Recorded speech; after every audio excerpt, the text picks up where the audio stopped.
এবং ওইসব এলাকার হাজার হাজার মানুষ সাইক্লোন শেল্টারে আশ্রয় নিয়েছে বলে আমরা খবর পেয়েছি। দর্শক, ভোলায় ঝড়ে ব্যাপক ক্ষয়ক্ষতি হয়েছে, সেখানকার পরিস্থিতি জানাচ্ছেন প্রতিনিধি ছোটন সাহা। আমি এখন দাঁড়িয়েছি ভোলার তজুমুদ্দিন উপজেলার চাঁদপুর ইউনিয়নে। এখানেও 8টি গ্রাম প্লাবিত হয়েছে বলে আমরা জানতে পেরেছি। আমার সাথে তজুমুদ্দিন উপজেলার নির্বাহী কর্মকর্তার সাথে কথা হয়েছে।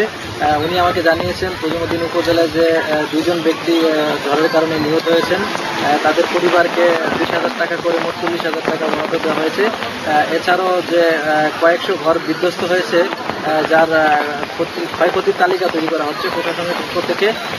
আমরা দুর্যোগ ত্রাণ দপ্তরে কথা বলেছি, তারা আমাদেরকে জানিয়েছেন ঘূর্ণিঝড় রোহানের প্রভাবে যারা আশ্রয় কেন্দ্রে অবস্থান করেছিলেন আরো কিছুক্ষণ তারা অপেক্ষা করবেন, এরপর তাদেরকে আবার নিজ নিজ বাড়িতে ফিরে আসার জন্য বলবেন।